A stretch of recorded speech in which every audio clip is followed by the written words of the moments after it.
Okay, so I was thinking of making light strips into my, make it any color you want initiative, but that connects to my computer. But then I thought, I have what I need already, and where am I going to put light strips that's not going to wreck my wall or something? So let's take a look. These are the 2 points of the ends of the batteries. There's three AAA batteries. And let's see what happens when I connect this to the positive end. Okay, 0. How can it be 0? Yeah, 3.3. So okay, this is the negative side. Negative side is by the big slot. That's actually for the infrared receiver. Okay, so we're gonna see here that this is the ground. So these are control battery, or sorry, what they are is they have transistors that control flow into these LEDs here. Let's just take a look. Okay, so this side. So saying that this is ground here, and we have this side. This will be okay. Why is it not working? Hello. Should be working. Okay, 2.86. Okay, because I'm going to put like 5 volts in a resistor through there, but that's one. There's 3 resistors, are the one controlling, these LEDs ultimately. So what I was going to do is I'm going to sever the before controlling line and then put in a new line for my Arduino. What I did here was I hooked in a floppy connector with some speaker wire here to the former floppy. This works really well because you just have to push them down and then make a good connection. I tested continuity. So I'm going to drill a hole in the side of here and then connect it into the places in here that it needs to be connected to. Well, I decided instead of trying to light up a light strip, I would just use that $4 light puck that I got that didn't have a lot of real application except for just sort of looking at what LED light looks like. Just sort of, wow, that's what a really bright red LED or blue LED looks like, So what I decided to do was not get the LED strip, but just work on this particular thing. I took it apart and it just took 3 screws, and you get into this thing here. And what you have here is it looks like you have a microcontroller. It's not very complex, right? Let me just see if, yeah. So over here, this is the IR receiver right here. And this is the microcontroller, which is running some sort of program. All these are the RGB LEDs.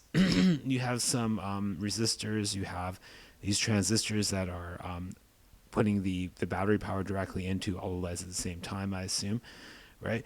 So I traced this around, looked at it, and I guess what we have here, well, let's get my pen out here, is these are current limiting resistors from the microcontroller to these pass transistors. So in this one, go in here and come out here, for example. So usually with the Arduino, you want to do the same thing. You'd need some sort of resistor. A lot of these applications, they already have the stuff that I need anyway. So what I did was I just cut these 3 off. So these are now not connected to anything, these ones here. And what I did is I connected these 3 to the digital out of my Arduino. And I connected this common ground here. That's the ground to the Arduino. And what that does is it creates, I guess, the differential signal, as to bias this transistor. So anyway, that's what I did.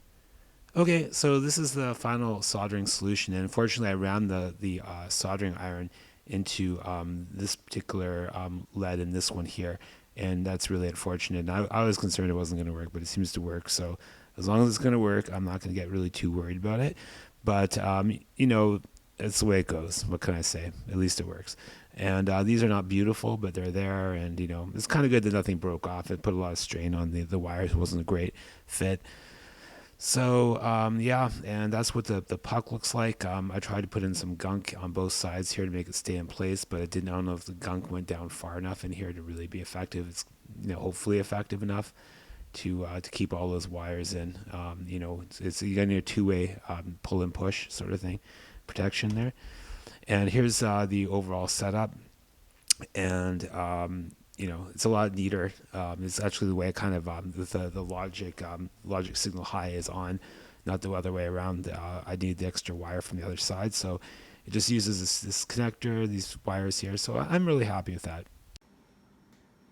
Okay, well, it turns out that it worked actually very well, and it's actually nicer to look at than my last solution because it just has that floppy connector connected to the Arduino there, two pieces of speaker cable going into a hole in the back, and all you have to do is put the batteries in the bottom, and you're good to go.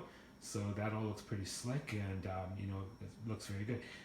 Unfortunately, when I was doing it, I ran into two of the leads with my soldering iron, and I thought I was done for. But it's too bad I hurt the package, and I also when I was drilling the hole, I scraped the front of the case a little bit.